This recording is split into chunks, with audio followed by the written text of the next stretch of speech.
Hello hello भाई, कैसे हैं आप? बिग बस live in association with fantasy partner by 11 circle में आपका फिर से तहे दिल से मैं स्वागत करता हूं। और ये 14वीं एडिशन की पहली पारी यहां पर समाप्त होती है। मुंबई को भेजा गया था बैटिंग करने के लिए बैंगलोर के कप्तान विराट कोहली ने, और बहुत ही बेहतरीन डेथ बॉलिंग का प्रदर्शन रहा। आज तो भाई हर्षल पटेल भाई कह रहे होंगे कमाल ही कमाल, और टीम भी बेहद खुश क्योंकि बड़े बड़े जो बल्लेबाज दिग्गज थे मुंबई के, आज उन पे रोक लगा दी बॉलर्स ने।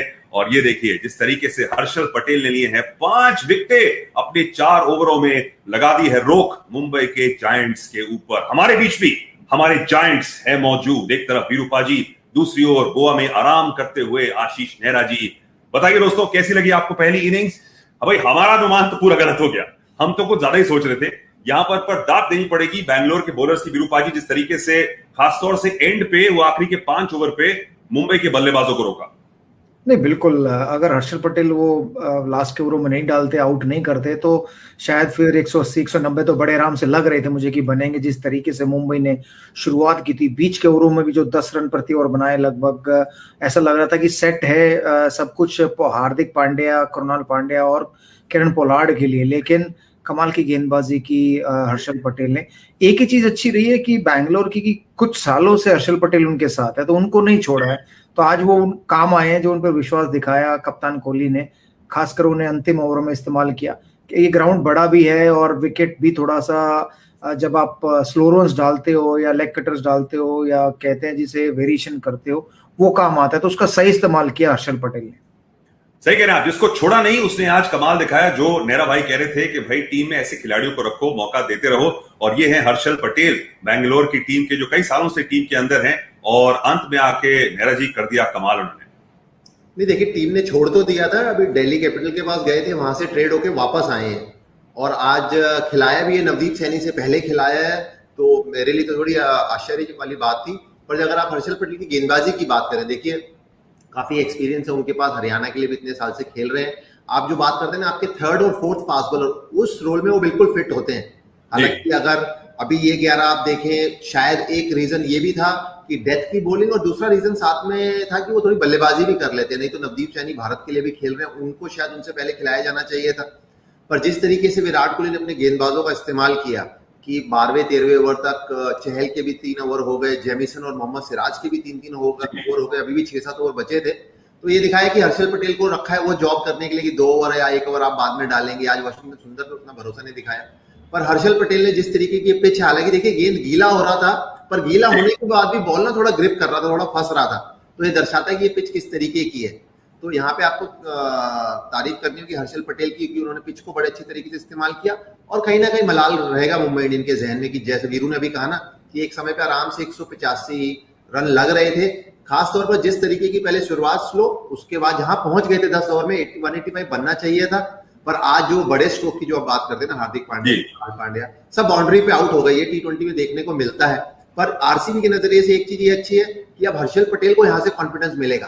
पर अगर आपने उनको रखा है टीम में और 3rd 4th फास्ट बॉलर उनको यूज करना है, तो प्लानिंग करिए आप कि अब ये लगातार 4-5 मैच खेलें, क्योंकि और फिर आपका कॉन्फिडेंस बेहतर होता जाएगा। क्योंकि आपने अब चेन्नई में मुकाबले खेलने हैं, जैसा वीरू ने भी कहा कि साइड ग्राउंड है ना, ग्राउंड की साइड्स बड़ी हैं, और जब आप भूमि गेंद डालते हैं, पिच में गेंद डालते हैं, तो ये गेंदबाज आपके बिल्कुल काम आने वाले हैं। गेंद गीली होगी, वही है मैं फिर दोहराऊंगा, अगर गेंद गीली नहीं होगी तो ये और ज्यादा कारगर साबित होगी।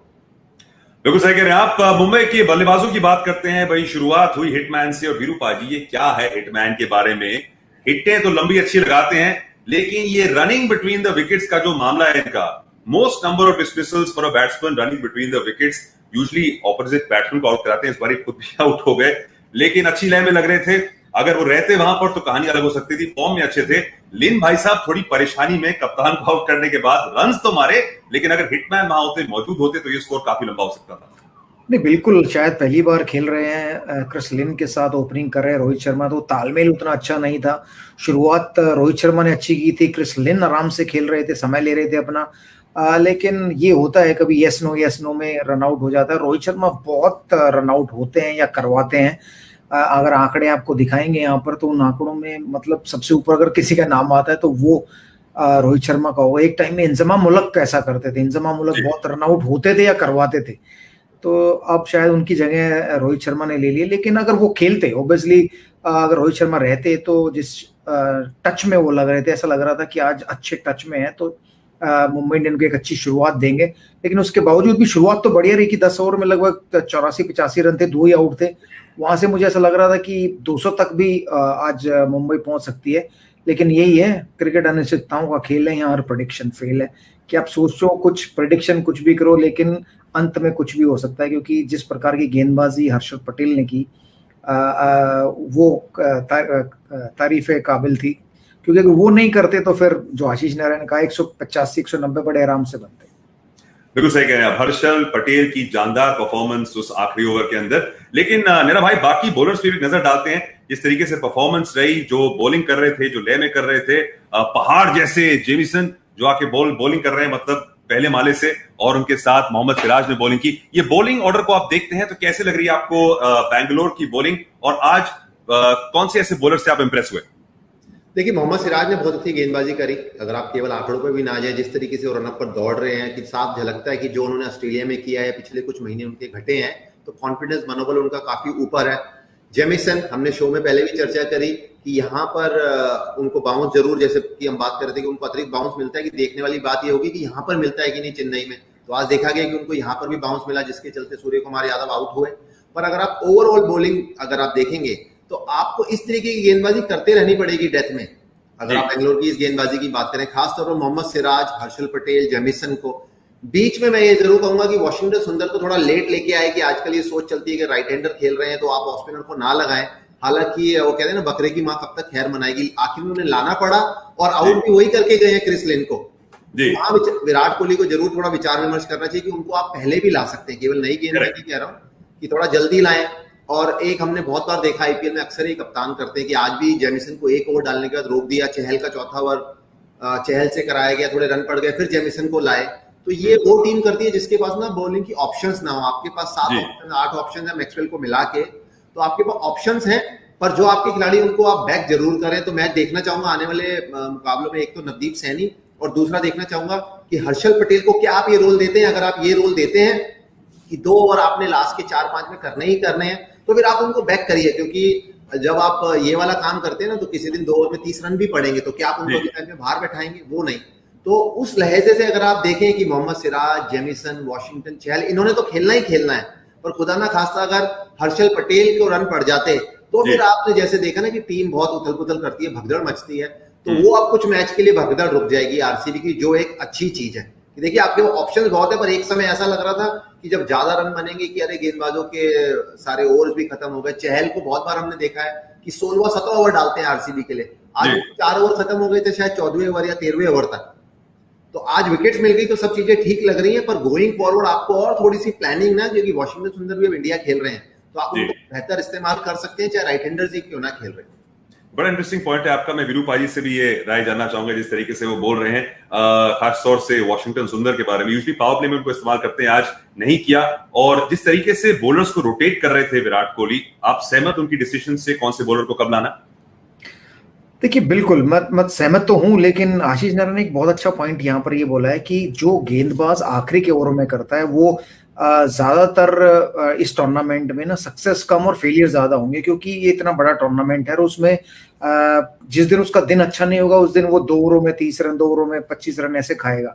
तो आपको अपने वो आइडेंटिफाई करने पड़ेंगे, वो गेंदबाज जो कंट्रीब्यूट करें आखिरी के 5 ओवरों में। तो बॉलिंग चेंजेस सही थे, लेकिन अगर कोई इंडिया खेल रहा है, जैसे वाशिंगटन सुंदर की बात की, तो उनको आप सही इस्तेमाल कर सकते हैं, उनको आप पूरे उनके कोटे के ओवर भी करा सकते हैं, क्योंकि ये चेन्नई का ग्राउंड छोटा नहीं है, बड़ा है, तो इतना आसान नहीं है छक्के मारना यहाँ पर।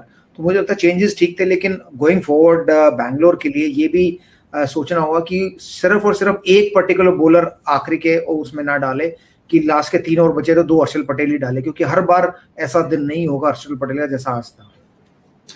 भाई, बॉलर ने कमाल दिखा दिया अंत में। अब क्या मुंबई के बॉलर्स वो कमाल दिखा पाएंगे? एक नजर देखते हैं मुंबई के आज के बॉलर्स पर। मेरा भाई, कैसे देखते हैं इस बॉलिंग लाइनअप को? बहुत ही स्ट्रांग रहा है ओवर द इयर्स, और आज भी 160 का लक्ष्य। किस पे आपकी नजर रहेगी, कौन करेगा कमाल? देखिए, मैंने तो सारे गेंदबाजों को देखा है, जो सबसे ज्यादा मेरी नजर रहेगी वो रहेगी मार्को जॉनसन पर, क्योंकि नए गेंदबाज हैं और उनको फुल्टन आयल से पहले आपने खिलाया है। तो उनको मैं जरूर देखना चाहूंगा कि वो किस प्रकार की गेंदबाजी करते हैं। आंकड़ों से नहीं आंकूंगा कि किस तरीके के गेंदबाज हैं, पर अगर आप पूरी गेंदबाजी की बात करें तो दमखम इस गेंदबाजी में पूरा है। आपके पास ट्रेंट बोल्ट जो स्विंग करा सकते हैं गेंद, जसप्रीत बुमराह, उनके क्या कहने, और आपके पास जब बात करते हैं राहुल चहर की पूरी इंडिया की बॉलिंग लाइनअप है। यहाँ पर भी आप हार्दिक पांड्या देखने वाली बात होगी कि गेंदबाजी करेंगे कि नहीं। तो आपके पास गेंदबाजी के जो विकल्प हैं वो पूरे हैं। आपके जो आर्मरी है ना जो पूरी है आपके पास, उनको इस्तेमाल कैसे करते हैं और कितनी अच्छी गेंदबाजी करते हैं। क्योंकि अभी आप यहाँ पर 20 रन शॉर्ट रह गए हैं, जहां पर आप 10 ओवर में खड़े थे। मुंबई इंडियन बहुत नाखुश होगी अपनी बल्लेबाजी से। तो अब ये 160 रन का मैच है ना, उसमें विराट कोहली मैं कहूंगा कि 180-85 रन के मैच से भी ज्यादा काम के खिलाड़ी हो जाते हैं, क्योंकि अब आपने एक छोर पकड़ के रखना है। तो विराट कोहली का जो विकेट है वो तो हमेशा महत्वपूर्ण रहता ही है, पर आज और महत्वपूर्ण हो जाएगा, क्योंकि वो अकेले भी ना अगर 2 विकेट जल्दी भी गिर गए खुदा ना खास्ता, तो ये टारगेट ऐसा है। तो मुंबई इंडियन को ये देखना है कि विराट कोहली को आपने किस तरीके से जल्द आउट करना है। तो आप एबी डिविलियर्स को ग्राउंड के अंदर लाते हैं, क्योंकि उसके बाद तो वीरू के फेवरेट आएंगे मैक्सवेल। वो तो देखिए 10 ओवर में 120 चाहिए तो शायद 120 भी बना दें। और ये भी हो सकता है कि 10 ओवर में रन चाहिए 50 और अभी 6 विकेट बाकी हैं और आप उनसे अपेक्षा कर रहे हो, और वो 10 ओवर में 50 के बावजूद भी जो गेंदबाज सबसे अच्छी गेंदबाजी कर रहा है ना, उसको चांस लेने का आउट होकर डगआउट में आ गए। और आप बतौर कोच या कैप्टन सोचेंगे कि आप इस गेंदबाज पे क्यों चांस ले, क्योंकि वो इतनी प्लानिंग नहीं करते हैं। तो देखने वाली बात ये रहेगी कि विराट कोहली का विकेट कितनी जल्दी मिलता है, अगर बॉम्बे को इस खेल में बने रहना है। नीरज जी, मैं काम करता हूँ ना यहाँ पर क्रिक बस की एक लाइव फीड रखते हैं। जब मैक्सवेल बैटिंग करने आएंगे ना, तो वो सिर्फ वीरू पाजी के ऊपर रखेंगे, उनके रिएक्शन पर सिर्फ काम करेंगे। लेकिन रिएक्ट करते हैं इस बैटिंग लाइनअप को देखते हुए आरसीबी की, जिस तरीके के बल्लेबाज यहाँ पर हैं। भाई ये कहा गया है, और ऑफ कोर्स विराट कोहली जो है ओपन करेंगे इस पारी को। और अगर देखा जाए तो सुपरस्टार से वीरू पाजी भरी हुई टीम, 160 का लक्ष्य, ग्राउंड बड़ा। विराट कोहली के दिमाग में क्या चल रहा होगा, कैसे खेलेंगे इस पारी को, कैसे करेंगे वो रन चेस? देखिए ये 160 के 150 160 ऐसे ट्रिकी टोटल होते हैं कि कभी कभी टीम इसमें ना फंस जाती है इस बवंडर में कि भाई हम अटैकिंग खेलें, हम टाइम लेके खेलें, और हम क्या करें। क्योंकि सबको लगता है यार 160 तो बड़े आराम से बन जाएंगे, लेकिन वो भी 8 रन प्रति ओवर है। जहां आपने 2-4 ओवर आराम से खेल दिए, वो 8 से सीधा 10 की पहुंच जाएगी। तो विराट कोहली से बेहतर चेज कोई नहीं कर सकता, ये तो हमको मालूम है। तो विराट कोहली अपनी इनिंग को वैसे ही कैलकुलेट करेंगे जिस तरीके से वो 160 को चेज करते हैं, चाहे वो भारत के लिए हो चाहे वो बैंगलोर के लिए हो।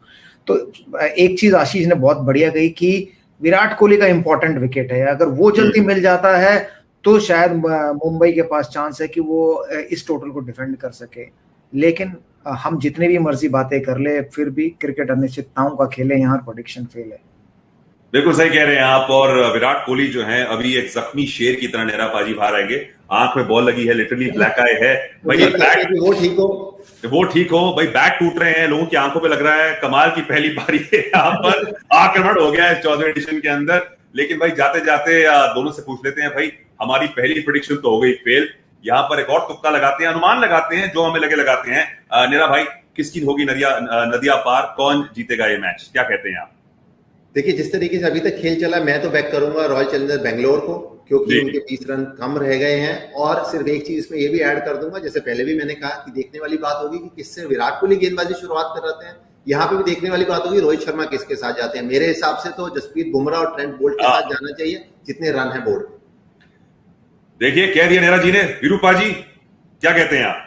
नहीं बिल्कुल, मतलब अगर मैं काउंट करूं तो भाई ये मैच कौन जीतना चाहिए, तो बैंगलोर को जीतना चाहिए।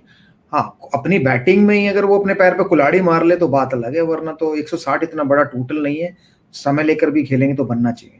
उम्मीद करते हैं एक मैच में 2 कुल्हाड़ियां नहीं देखेंगे, जैसे बॉम्बे ने मारा अपने पैर पे कुल्हाड़ी, आरसीबी ने मारे बतौर बल्लेबाजी टीम अगर आप बात करें। पर वो कहते हैं ना, जिस संगति में रहते हो संगति का असर पड़ता है, तो शायद बैंगलोर मुंबई की संगति में है तो शायद हो सकता है असर पड़ जाए।